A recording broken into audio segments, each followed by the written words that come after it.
Hi friends, இந்த வீடியோவில் நம்ம என்ன பார்க்க போகிறோம் அப்படின்னா, என் கண்ணுக்கு இந்த சின்னோண்டு இஞ்சி பீஸ் கிடச்சிது. இதில் பார்த்தோம் அப்படின்னா ஃபுல்லாக சுருங்கி போச்சு. இது யூஸ் பண்ணவும் முடியாது.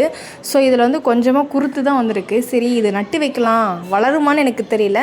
எனக்கு ரொம்ப நாள் ஆசை இந்த மாதிரி எதனா நட்டு வைக்கணும் அப்படின்னு சொல்லிட்டு. ஓகே, என்கிட்ட இருக்கிற மண்ணை வச்சு எதனா பண்ணலாம் அப்படின்னு சொல்லிட்டு தான் நான் இந்த பிளானிங்க்கே வந்தேன். ஓகே, ஃபஸ்ட்டு வந்து மண் வந்து ரொம்ப ஹார்டாக இருந்துச்சு. ஓகே, இந்த மண்ணை வந்து நம்ம கிளற முடியாதுன்னு சொல்லிட்டு நான் தண்ணி ஊற்றி அந்த மண்ணை ஸ்பூன் வச்சு நல்லா கிளறி விட்டேன். அடியில் இருக்கிற மண்ணெல்லாம் கொஞ்சம் மேலே வர மாதிரி நான் பார்த்தேன்.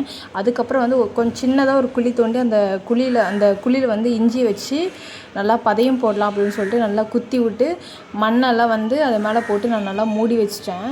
எனக்கு இது வருமானே தெரியல. வைக்கும் போதே ஒரு யோசனை தான், வருமா வராதா அப்படின்ட்டு எனக்கு சரியாக தெரியல. ஏன்னா ஒரு சிலர் வந்து 9 months ஆகுங்கிறாங்க, 10 months ஆகுங்கிறாங்க. ஜஸ்ட் எனக்கு ஒரு இலை வந்துச்சுன்னா கூட ஓகே, எனக்கு ஒரு சந்தோஷமாக இருக்கும், நம்ம வச்ச செடி வந்துருச்சு அப்படின்ட்டு. நானும் வச்சதுக்கப்புறம் தண்ணியெல்லாம் ஊற்றி தெளிச்சிட்டு வெயில் எந்த சைடு அடிக்குதோ அந்த சைடு மாற்றி மாற்றி வச்சுட்டு இருந்தேன். நீங்கள் இந்த மாதிரி ட்ரை பண்ணியிருக்கீங்களான்ட்டு மறக்காமல் சொல்லுங்கள். Okay, by.